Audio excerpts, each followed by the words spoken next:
Ciao ragazzi, my name is Anthony. Ole, ole, ole, ole. Inter, Inter. It's fantastic to be here with my brother. We don't get to link up very often anymore, but when we do, we really make it count.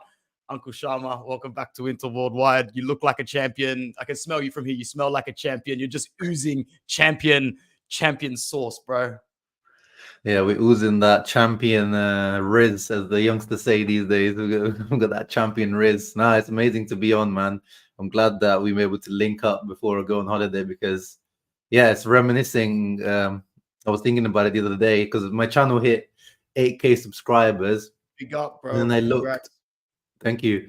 And I looked that I've made over 822 videos, and that's not including the ones that I had to delete for like getting copyright strikes and that kind of stuff.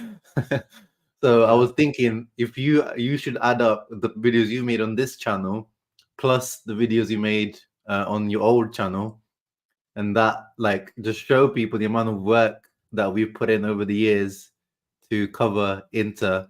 Since, as you said, we've been covering it, you know, on and off pretty much since the Spalletti era. And yeah, it just feels amazing to celebrate it with you because we've been on this like content creation journey that I'm surprised no one else has kind of like come in and challenged us really, because we're just like there's no young kid out there that wants to like do this. I'm just surprised. But anyway, I've started going on a tangent. I'm just happy to be here, bro. Like, it's amazing to be linking up, not in COVID times, not like the Conte era, properly celebrated properly and celebrate it over a few weeks, not for 2 days. That's it, man. Well said. I'm sure there are a couple of other peoples that thought about dancing into it, but you know, as the old saying in our club goes, this is not an easy love that we've chosen. I reckon so many people have been maybe 1 or 2 games away over the years from starting something special, and then something has just happened, or they've been very close to starting something and something has happened in the interworld, and they're like, no, I can't do this. But that's what made this even more special. Conte's one was a formality. It was automated. It had to happen. But this was the blood, the sweat, the tears, the earning it from the ground back up. And I can't wait to look at these fixtures with you. So let's just go and see if there's anyone in the house. We've got 17 people with us right now. Thank you to channel members Gio, who will watch it back. Thank you, Jean. Massimo is here as well. Thank you, Zio, for taking over the chat here as well. And Debbie Kerr, Edson, Indro in the house as well. M6, Adam, good to see all of you guys. With the time that we've got here today, I just wanted to focus on Serie A and really talk about what an amazing season it was. A few blips along the way, but in reality, I really mean a few, bro. When I say a few, I don't mean it figuratively. I mean it literally. We've had like 3 blips in the season so far, man. So if we start from the top, formalities on match day 1. You love the early goal. Martinez puts his foot down nice and early. Maybe we'll go column for column, 4 games by 4 games. We back it up 2-0. Denzel Dumfries has the ball a little longer than I wanted him to have it at that period of time. I remember him getting the ball. I'm like, what's he going to do with it? What's this guy? Oh, what is this bum doing with the... Oh, damn, there he goes. Denzel Dumfries. He's giving it again. He's giving it again. And there was a few moments like that this season from Denzel. Marcus Thuram comes to light in his game against Fiorentina by getting on the score sheet. Once again, Martinez, absolutely lethal. That's 1, 2, 3, 4, 5 goals in 3 starts for him. And Hakan's first of many perfect penalties. And then something happens. Then we put in a performance in the derby where even reserved pessimistic fans like me are looking at that going, yeah, all right, only a very serious team with very serious aspirations does something like that. Zio, what are you saying with our start to the season? Because it is inch perfect. So good. Because, yeah, I remember I was away on my first game. I was away on the honeymoon, so I didn't watch that one. And I saw the highlights. I was like, wow, we are cooking. And then, yeah, back-to-back, 3 clean sheets in a row. I think that was the big thing for us since last year. Like, we conceded way too many goals last year.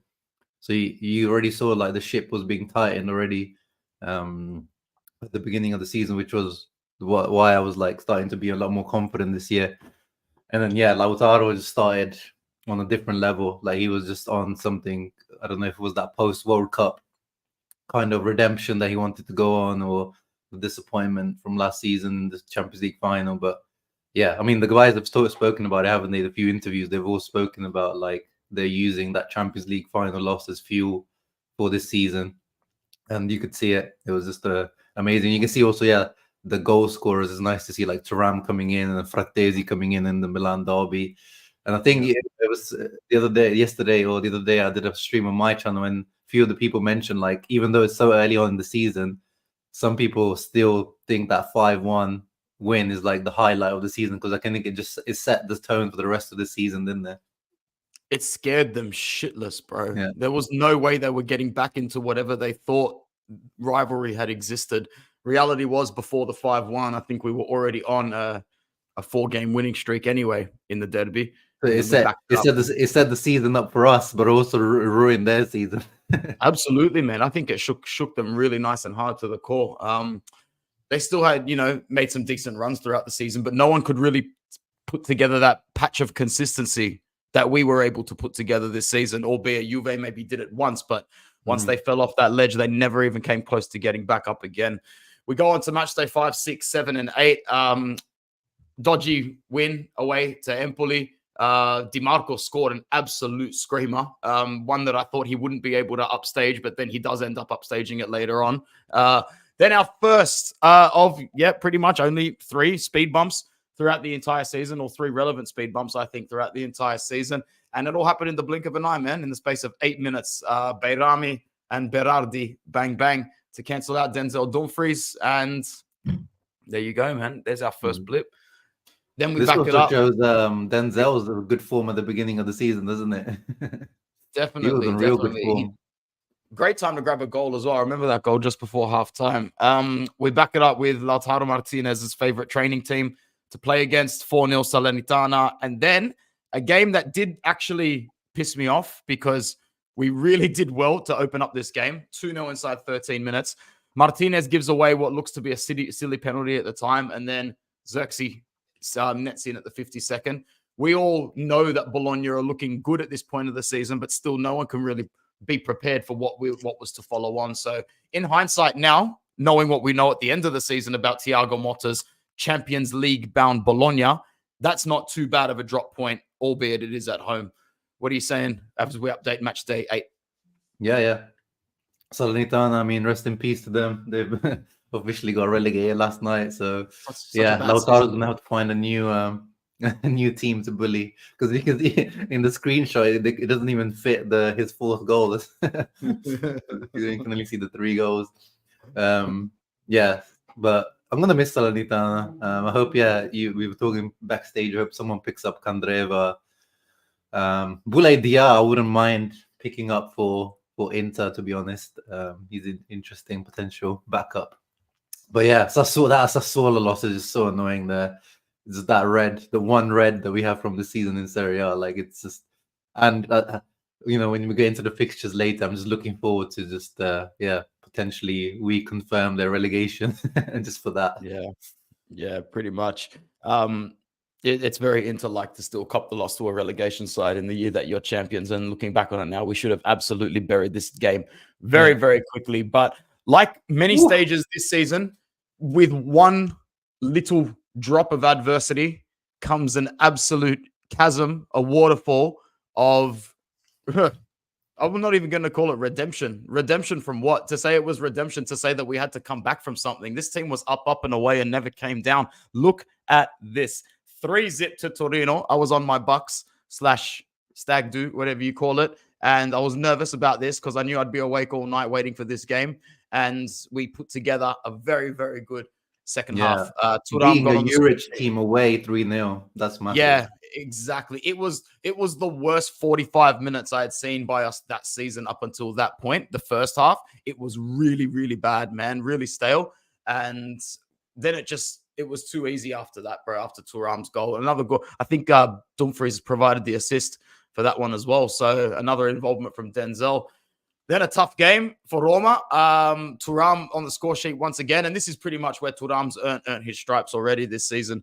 For another free transfer, another masterstroke from Beppe Marotta. And hey, man, it's a win-win situation. It's a stay on and we stay with the most lethal attack duo in Serie A, or someone comes with a bag that's even too ridiculous for someone like Marcus Thuram and we regroup and go again. Because for those figures, things can happen.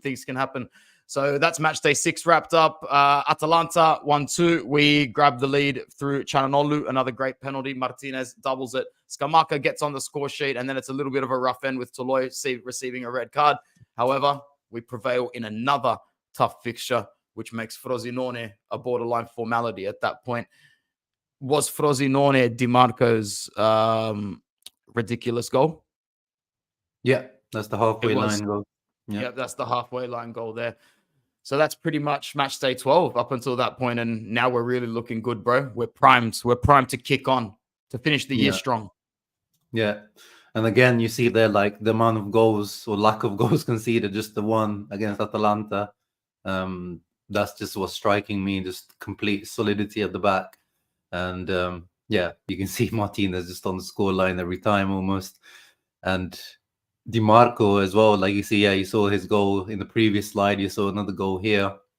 Like, contributions coming from everywhere. Hakan contributing.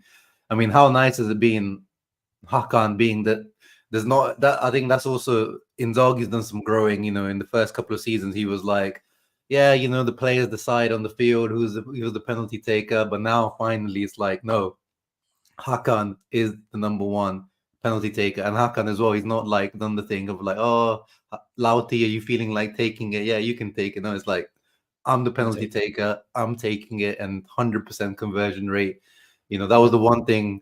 You know, we all dislike Lukaku, but that was the one thing that he gave me, that confidence that when we had a penalty, we knew that he was going to come and score it. And then Hakan's even more, because Hakan's like even more ice cool than Lukaku is, and it's just a guaranteed goal when we get a penalty and Hakan's on the pitch. Yeah, well, that's 5 out of 5 at that point after match day 12, and at this point, Inter's taken first spot. League. Yeah, it's taken first spot in the Marotta League, and we're not going to let it go again. Not with the equal amount of games played, that's for sure. Then another very impressive result comes to back up, you know, the 4-0 impressive result to, was it 4-0 on match day that we looked at against? Yeah, Fiorentina. Yep. The Milan result, the Roma grind, and the Atalanta away trip. It can only get better. It can only get better. We go to the reigning champions and we absolutely spank their ass. That goal that Barella scored, that team effort where Barella runs in at the end to grab it and score it. You remember that goal? That was a sexy goal, bro. That was just, God, that was a good game. Let's talk about, I'm going to go over to you for that game before we even go on to the rest of them. That was a really good game to assert our dominance. Yeah. And that Hakan goal, I know Di Marco one is probably going to be like goal of the season, but for me personally, that Hakan one against Napoli is my favorite, because the way he hits is so aesthetically pleasing. It's like that Thiago Alcantara goal that he scored Liverpool against Porto. You know, he just cuts it so hard, it doesn't even touch the ground. It like, the ball goes, it's like, it was almost like a cartoon. It doesn't touch the ground and it goes upwards. Such a good goal. And at that time as well, like with Hakan, even though it was kind of early on in the season, I was already saying like he's the best midfielder in Serie A this year. Like, you could just see that growth with him was there. And then Barella, we were like, he was having a little bit of that off season, and there was that revelation. I don't know if it was, I think it was just before the Napoli game that came out that, you know, him and his partner have been going through some, you know, rough times personally. There was that report that maybe they lost a child or twins even, maybe. So that kind of put it into perspective of, you know, let's chill out on Barella. Like, you know, these guys go through things that we don't know about. And then that game, you know, returned to become Barella again. Yeah, so I think that game was probably one of the first games where I've like started thinking we're the real deal. Yes, Napoli are not, you know, anywhere near as good as they were last year, but it's still a big statement to go away, because even historically we suck away at the Maradona. So that was a big statement to do that. Yeah, I'm glad you brought up Barella, because after this game here, I didn't see him really dip in form again this season. He went right back to the Barella that we know well, and he was just everywhere, pretty much every single game. Then we smack Udinese. Hakan with another brilliant penalty. Di Marco always involved. Thuram on the score sheet, and Martinez ices the cake as well. And then another impressive victory. I knew that Sarri's Lazio were, you know, on ice at this point. They were pretty unhealthy. And we did what a big team was meant to do this season, Zio. We capitalized on our rivals' not necessarily being their 100% healthy state, but that doesn't really mean anything when it comes down to these results. But unless you make it significantly known that you're better and we're coming here to win. And that's what we did to Roma, Atalanta, Milan, Napoli. And that's what we did again to Lazio, man. Lazzari gets a red card at the end of the game. It's smooth sailing. And then I think this is the result here just after the Bologna exit to the Coppa Italia, because this result was on my honeymoon. It was the birth of Bisek, man. Bisek in power was born on this day. And Marko Arnautovic had an absolute stinker trying to score, but then he provided a world-class assist for Nico Barella to put it in there. And that was really, really nice. You can see his satisfaction as he basically like gets on the floor and is like, "Oh man, I'm halfway." Yeah, he was like a halfway to charity heaven case. only. Yeah, all the players are like running to him, like, "Oh yeah, well done, well done." What are you saying? No one ran to Barella; they all ran to him. Yeah. What are you saying at this point, bro? It's looking really good at this point. I know you were very happy to see Bisek play in that role and do well as well. Yeah. Like I think with Bisek as well, like I have to give well, I guess in terms like then we also had injuries and stuff, but I have to give Inzaghi credit because I wasn't expecting him. He's not even young because he's 23, but in Italy that's still a young player. But I wasn't expecting him to get that many minutes, and then Inzaghi actually has given him a pretty decent rotation, more than I was expecting, like Bellanova minutes, but he actually got more than Bellanova. So I was happy to see that. And then also, you mentioned Arnautovic. It was also, I was backing Arnautovic since the start of the season, not in terms of like I would have made other signings, but I thought this guy can contribute well. So I thought this Lecce assist was like, okay, even our backups now, because you see, until now, not Sanchez or Arnautovic are on the score sheets until now. So I thought, maybe this is the turning point where also we're not just having to rely on Martinez and Thuram. It did happen for a little while with Arna, like we'll see later, but it was a bit of a false, what's the word I'm looking for, Anthony? False dawn. That's the one. And then Lazio, that game, I didn't think we even played that well. The first goal, if you remember, it was a mistake. Someone, I think it was Marusic, passed it back or tried to pass it back to the goalkeeper, and then Lautaro just, he does what he does. So some of these games, like, we weren't playing like Limone ball or anything particularly amazing, but we were just getting the job done. I remember we were missing Martinez for that Lecce game and the game afterwards as well, because he did go down, I think, in extra time of the game, win the game against Bologna, and I was starting to lose my marbles a little bit and thought, oh dear, what have we done here? Have we done something bad here? But I think because Pavard was injured at the time as well, and that's Indra coming in appropriately at the time. Pavard injury is a blessing in disguise for Bisek. Fair play to him. He took his chance. Absolutely, bro. Well said. Let's move on to what in my head is match day 17, if I'm doing 4x4 tables here.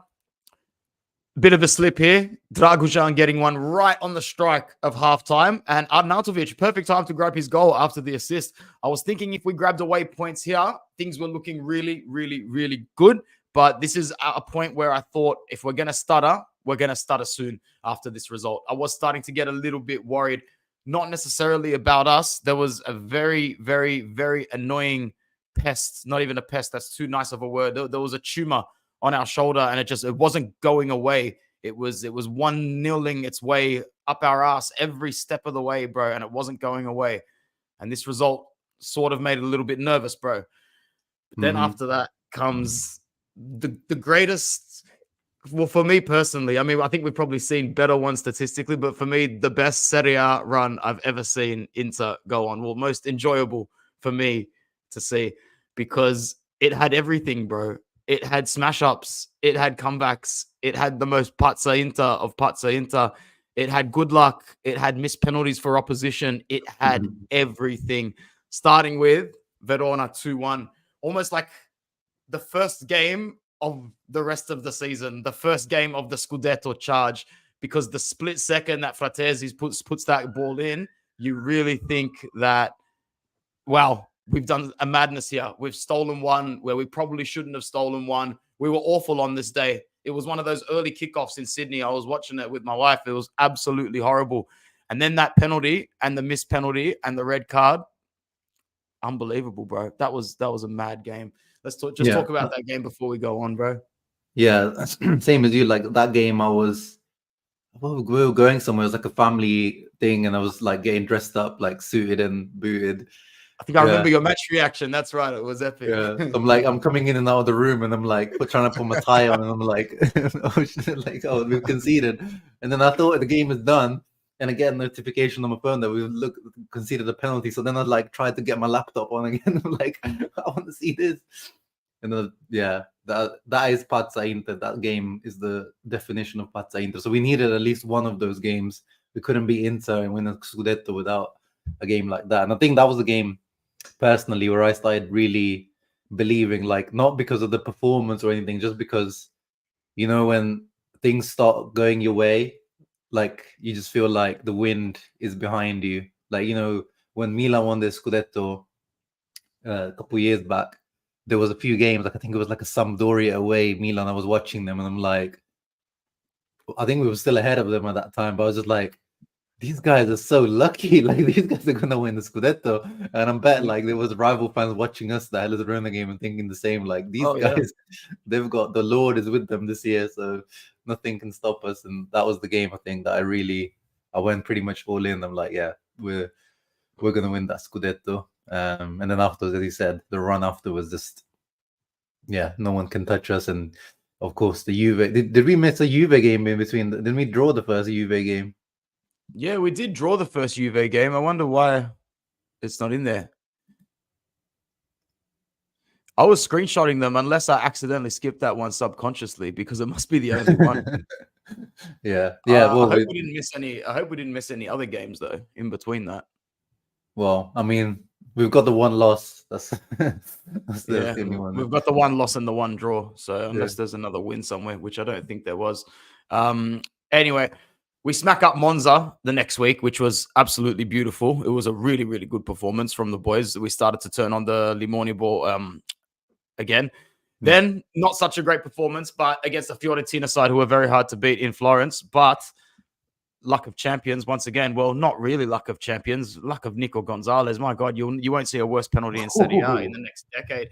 That was slow. I blinked twice, and it was still rolling to Sommer. It was really, really bad, man. Were you watching that game live by any chance? Yeah. That was again not the greatest performance, and yeah, the last 20-30 minutes that was just holding on for dear life. But yeah, you just reminded me that penalty it's one of that technique. When it goes well, it looks so good because he looks so ice cool. But when it goes bad like that and someone just reads you, you just look like an absolute idiot. Yeah. Oh god. I guarantee that Jan Sommer's a very professional goalkeeper. I know he would have studied that. He would have studied those techniques. He would have studied him during the week and gone, this isn't going to be too hard if Nico Gonzalez steps up to the plate. And he made it look really, really easy. This was a game where I really did fear dropping points because I know Hakan took a yellow card. I'm pretty sure he took a booking on purpose. He didn't play in this game. I don't know why it's not screenshotted there. Or maybe it is. It's after the comma. I'm pretty sure Hakan took a yellow card in the Monza game to miss Fiorentina so that he would be available for Juve because he was on a yellow card accumulation. I think he might be. This is why the Fiorentina game was very grindy. We didn't have Hakan in midfield in this game. Unless I'm wrong. Do you mind checking? See if did Hakan miss the Fiorentina game because he copped a yellow card in Monza? Let's have a look. Because if we won that game with Aslani in midfield, yeah, we did. You're right. That's what I'm saying. Aslani Frattesi actually. So Barella wasn't there either. Shit. So there was no Barella. Oh yeah, but Martinez come back. No, he was back against Monza anyway. Yeah, so we won that game with Frattesi, Aslani, and Carlos Augusto, De Vrij. Like, so that was quite a rotated 11 we won that game with. So that makes it a bit more impressive. Yeah. And that was the penalty shout that Ian Kerr saying the goal Sommer on the punch, the fly through, right? Yeah, on Enzola. On Enzola, correct. Big up the 46 people that are with us now. That's a very nice crowd. Show some love for Uncle Shama. Head over to the Uncle Shama channel as well. And let's keep these two communities celebrating and partying, and let's let the rivals know that we aren't going away for a good calendar year. That's for sure. Gets better after that, bro. Another great run of fixtures. The belief inside Anthony is growing. The pessimism is fading. Smiles are starting to appear on the channel. Even Matthias starting to be positive. Mattia and I are starting to link up extremely regularly, smiling. Things are getting way too weird because there's not too many bad things to say. And I think that all starts to really stem from a derby victory that could have been more, but who cares? As I say before games, it can come off someone's ass and go in. This time it almost did. It came off Gatti and it went in 1-0 to us. And I still gave them credit after that game. I still thought, surely this won't completely shatter their spirit. There's a long time to go. Oh, but this shattered their spirit, bro. This shattered it. It stepped on it and it spat on it, man, because they didn't recover from this whatsoever. Yeah, because I was just as you, mentally preparing for a long drawn out kind of title race for Juve, just kind of hang on with their life with their dodgy last minute wins and Gatti goals in the 98th minute. But yeah, funnily enough, it's Gatti that scored the own goal, the bricklayer. And yeah, as you said, they literally haven't recovered since 4th of February. That's when we played them, and then they went on one of the worst runs. I think it was statistically the worst run Juve have been on in their last 20-30 year history since that game. Allegri just being more and more negative records since that. So yeah, we broke Milan early on the season with the 5-1, and then we broke Juve with this 1-0 as well. So that's proper champions. We beat all the teams that we needed to beat on the way to winning this with no arguments. Yeah, none whatsoever. I loved the 4-2 win against Roma, and I remember saying it in my match reaction. It's because it forced us to win in a way that we hadn't needed to win for ages. If you look back here, we've got our goal for Gatti, Martinez 14, Hakan 12, Martinez 13, Arnautovic 42. Going back further, Bisek 43, Martinez, Hakan. Where have we fallen behind, Zio, in the season? Where have we actually fallen behind? I think it's besides the Sassuolo loss, we haven't had to come from behind at all this season. That's a new day. That's a brand new day for Inter and a first for us on that season. And it was a really good game, bro, because Acerbi breaks the deadlock first, and you're thinking, here comes another example for the league to look at again. But I don't think, for some reason, something's telling me Mourinho wasn't on the touchline for this game. He always somehow... No, it was De Rossi. Oh, it was De Rossi. That's right. We inflicted De Rossi's first defeat, I think. Yeah, because they were on a nice little run. They were there, and even since then they've been on a nice run. But we just killed that. Nice. We go 2-1 down to Mancini and El Shaarawy, and as I said, it forces us to do something that we haven't really had to do this season, and that's come from behind and win. And we did it in style. I remember it was downpouring in the Olimpico as well in Rome, so it was one of those very vintage, dirty kind of nice wins.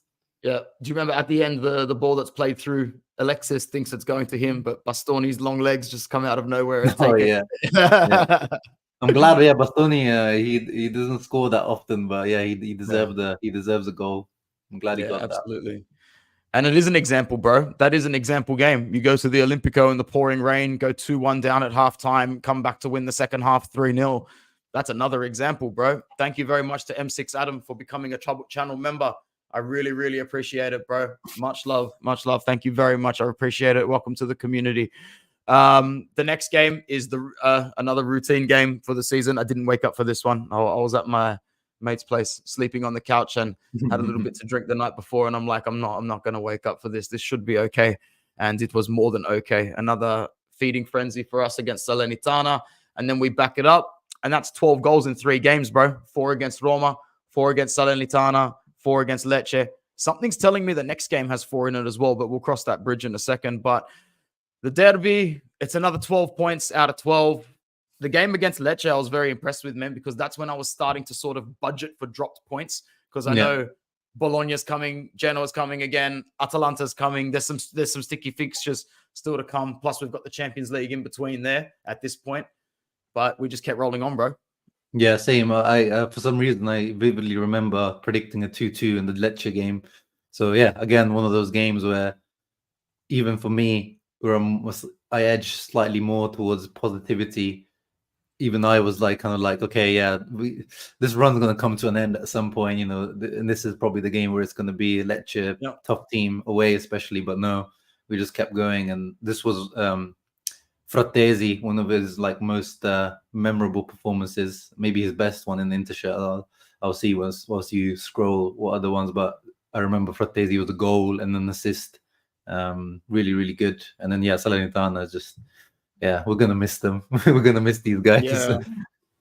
We are gonna miss them actually. Now I'm sad that I've done this stream. I'm like, well, RIP 6 competition points every season, guaranteed sleep-ins there. Oh, it's good to see the Rai on the score sheet as well on the Lecce game. It's like nice to see the goal spread. You saw Bisek. We're just missing what goal we're missing, Anthony. We're missing a Pavard goal. We need a Pavard goal before the end of the season. Yeah, we're missing. I think there is another one or two players that we're missing, but I think Pavard's definitely the one that stands out. That's for sure. All right, going over. Yeah, that's right. There's another 4. Well, Lecce after the Lecce game. After the Lecce game, I remember thinking, Anthony, you have to go in with this with your chest now. Even if you don't, even if you've still got the PTSD, you can't shake the fact that your boys are cruising towards this title, and you need to get behind it. The Atalanta game is where I really knew this is ours, bro. It has to be ours. And funny enough, when we beat Atalanta 1-0 under Conte with about 8 match days left, 9 match days left, I think that's when the team and a lot of the fans also felt it was done. There was a catalytic game against Atalanta where it was like our last tough fixture of the season. We come to this game and we smack Atalanta up again. Again, this is the game in hand as well, which has been postponed from the Super Cup, which was getting us really, really nervy for a while. Matty Dams, that's right, Matty Dams. If there was ever a player to start to keep the Scudetto train going, it is Matty Dams. Martinez with what I consider to be one of our goals. There's so many great goals we've scored this season. It's very hard to pin it, but when you look at that goal on his weak foot with his off body composition and facing the other way, and the way, like, dude, I didn't think it went in. I watched it live. I didn't think it went in until I saw people running around. I couldn't believe it. That was a fantastic goal. That was world class. Then he goes and does what he does best and can't kick a ball 12 yards. He's the worst high scoring penalty taker, high goal scoring in play penalty taker I have ever seen in my life as a football fan. Di Marco there, and I'm pretty sure if you go and watch the replay, he's like following instructions from Inzaghi, telling him to run somewhere to, like, I don't know what it is, but he's telling him to go somewhere as if to say, my captain's missing this fucking shot. I know it for a fact. So let's hope that the boys are ready. Frattesi ices the cake, bro. And then we beat Genoa, and then we beat Bologna. 3 tough fixtures where we should have dropped points, man. From Lecce to Atalanta to Genoa to Bologna, we really should have slipped once, but we didn't. And that's the period right there, my brother. Lecce, Atalanta, Genoa, Bologna, that wins the Scudetto for me. It's that chunk of fixtures right there that makes us champs. Yeah. And also, the other teams mentally, like if you were like hoping for us to drop points, which they were doing anyway, that was the run that completely killed it off, because it was just like, if they're gonna drop points, it's gonna be here, but it wasn't. But yeah, the Atalanta game is funny. Yeah, you can see because Martinez missing the pen, so that Hakan wasn't playing. So we won that game 4-0 with Aslani starting once again. Again, very impressive. Yeah, very good. And then Frattesi getting on. Look how many yellow cards. That also shows like how frustrated teams were to play against Inter. Like, look at the amount of yellow cards Atalanta got. Like, they were trying to. I mean, Atalanta always play quite physical and heavy. Like, oh yeah, that's one. I think that's another game we missed, Anto. Atalanta away, the first one. I must have that one was one of my favorite wins of the season. That one, Lautaro scored a worldie to win. I think it was 2-1. I think it was. Again, rain. Barella had a bandaged up because what's his name? That Oh wait, I don't think we missed that one. I think we actually had it. Yeah. It was right here. Oh yeah, we just didn't. Yeah, we didn't talk about it. Yeah, there you go. There you That's go. the one. Yeah, that was the game with the bandage. Yeah, because Kolasinac, he like stamped on. Remember, he stamped on Barella's head. Yeah. And only got a yellow. And yeah, that Martinez goal, the 57th minute, that was like a curler from just like edge of the box.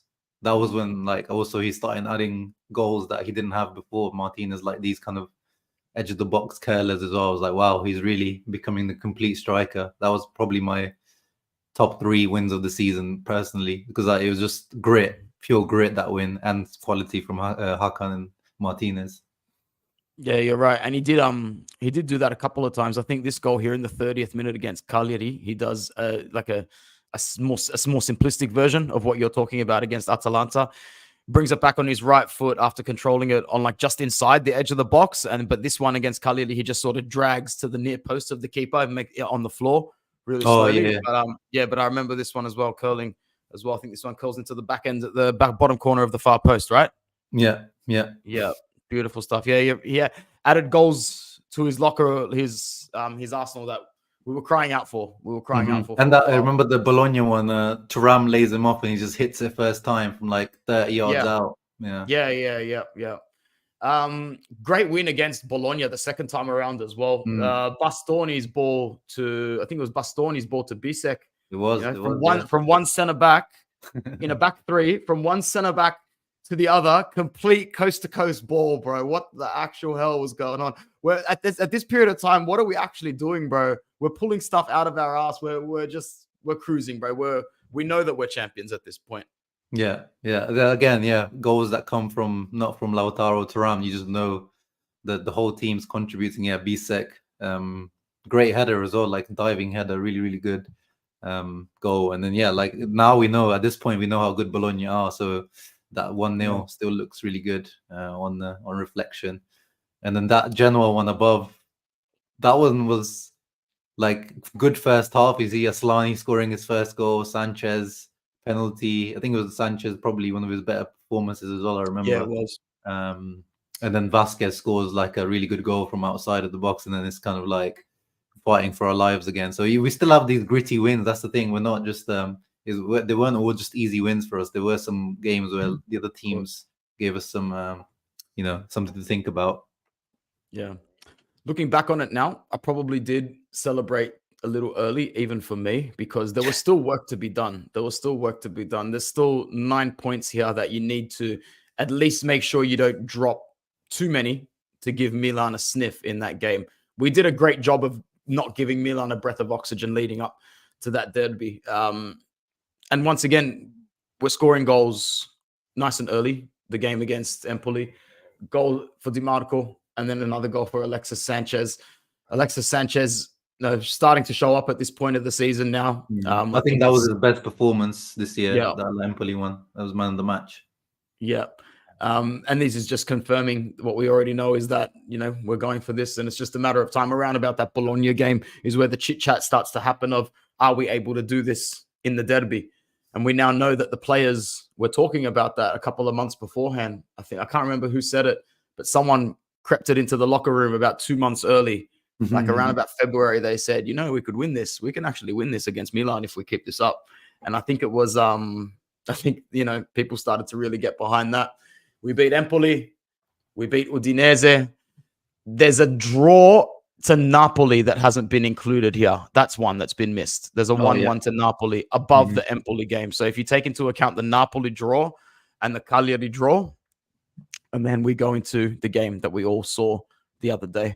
How you feeling about the end of the season, bro? It was quite relaxing, wasn't it? Yeah. The Napoli draw. So that then, we have to remember the Atletico happened in between. So we had the disappointment of the Atletico game happening between this.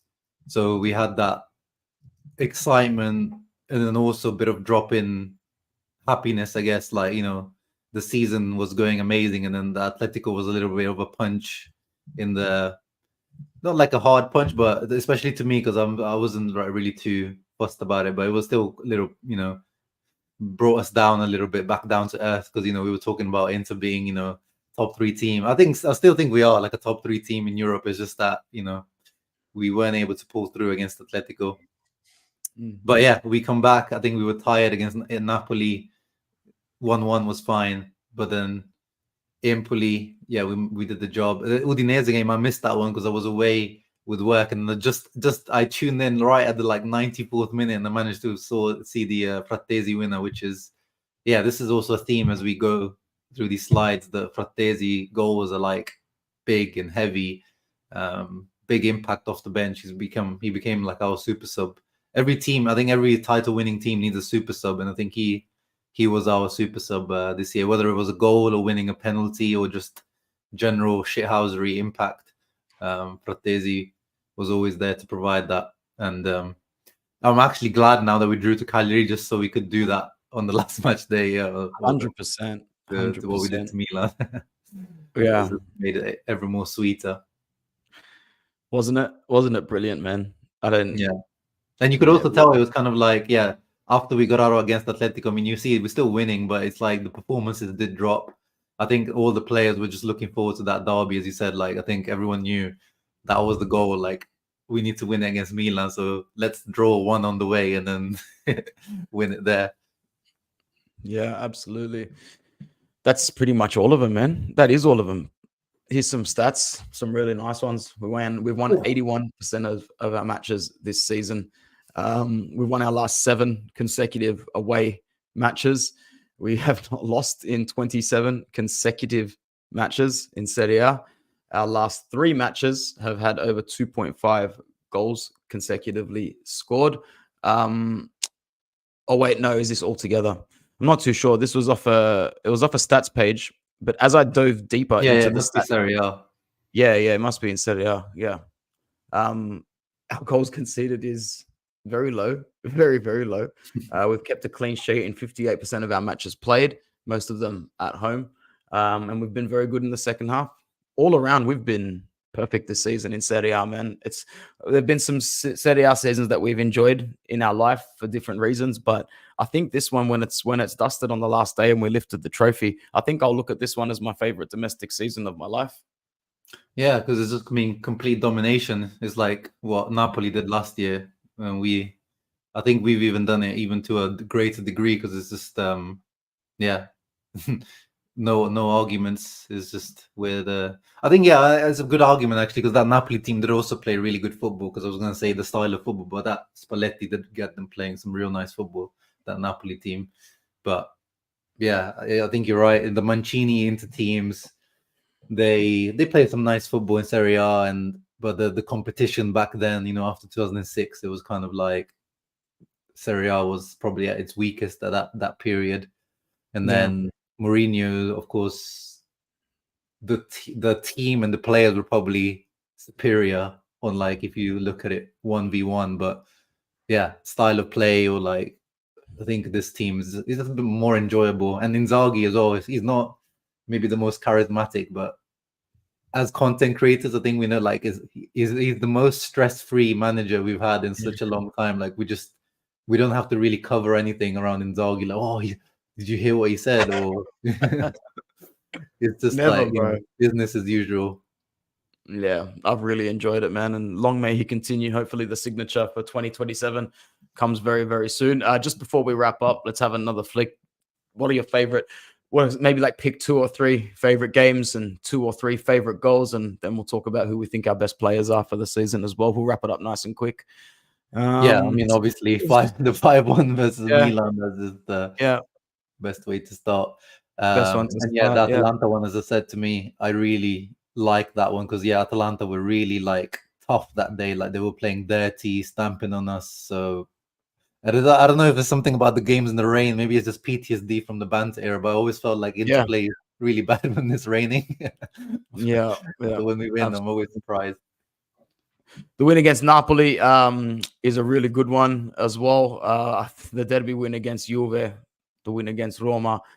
I really like that win against Verona as number 1 for me. For Verona, like just feeling wise, emotion wise, Verona is just incredible. That result, I was out of air. I was out of oxygen completely. I think that result is just going to go down as the best result of the season, bar maybe the derby, for completely opposite reasons, man. Yeah. And then the Roma away, just kind of that again in the rain. Just love winning in the rain. And then what else? Yeah, I mean the 4-0 Udinese Atalanta one, even again. though I missed it again, similar to Hellas Verona, just that kind of we're just a little bit like Have you seen like Leverkusen this season? It seems like you watch Yeah. them. Like I'm not even watching them. But I'm like on FOTMob and I see like they're losing 1-0 at 85th minute. I'm like, okay, maybe this is the first loss, and then I check again like 10 minutes later. It's like, oh, it's 2-1. Like these guys just can't Yeah. lose. Is that Oh, man. inevitability into the season of like even if you're losing at the 90th minute or drawing, you just know we're just gonna do it this year. Yeah, yeah. I didn't fear us really when we were against the grain, winning by 1 goal towards the end of the game. I really didn't fear too much this season. For goals of the season, like we said, like DeMarco's one is going to take the headlines because of the distance covered and the angle.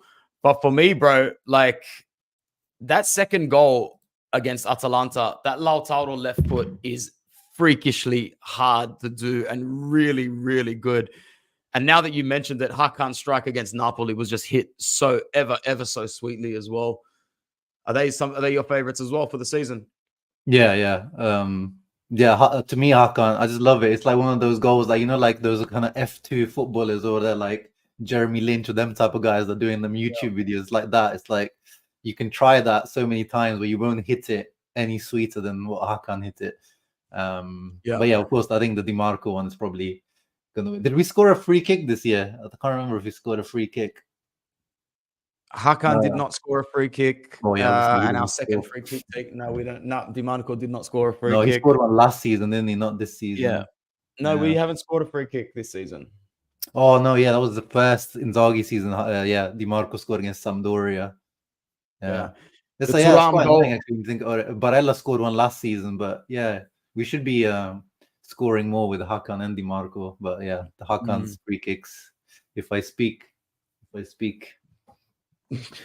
Thuram's um, goal. I think maybe because we've spoken about it so much, subconsciously we didn't focus on it at all in this stream because that really was something else. That goal, bro.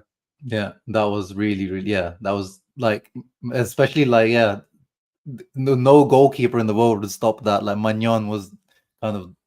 I mean, he's had a pretty shitty season, actually, to be fair to Magnon this year. But, he was coming off some seasons where he was looking almost unbeatable. And Thuram just, like, turned up. It was like, nah, take that, bro. Take that. Um, Ian mentioned it. Obviously, we're only covering Serie A here. But in between, we had that Supercoppa. We did. I think the Inter performance against Lazio in the Supercoppa, I think that might be the best like total performance that I've seen this Inzaghi Inter have. Like it was just the football we played that game. It was just amazing. Like Lazio couldn't get anywhere near us. It was amazing the football we played in that Supercoppa. Yeah. But yeah, now the Supercoppas. I don't know what you think, Anthony. It's like now that we won the Scudetto, now those Supercoppas actually like look like a nice cherry on top rather than like like we've got the Definitely. Supercoppas. Yeah. Definitely, bro. I love our little side trophies. I love our little side pieces to this Scudetto. I love that we continued to win in the background while pursuing the thing that mattered most. And I say it in the title, the second star is all that matters. But in order for us to get there, we had to keep internally reassuring ourselves that we were going to get there. And the way that you do that is to have something tangible, have some evidence to look at every day, to feel every day when you wake up. And by winning Coppers and Super Coppers, and let's face it, when you do it in this country, 9 times out of 10, you're going to do it against Milan or you're going to do it against Juve. It's always sweet. I don't give a fuck what anybody says, man. When we beat them in the semi-final, when we beat them in a final, it is always electric. I don't care what anybody says. I love it. And now that we've gotten this Scudetto, I want the Super Coppa and I want the Coppa just as much next season. And before we wrap up, how do you feel about next season? Are you really confident? Do you think that we're ready to grab this country by the scruff of the neck and maybe fulfill a destiny/dynasty that we were sort of supposed to fulfill following 2020, 2021? It's not impossible. It's going to be very hard. It's with we know as long as Beppe Marotta's at the helm, he's the dynasty builder of Italian football. He's the one who built the 9 Scudetti in a row dynasty of Juve.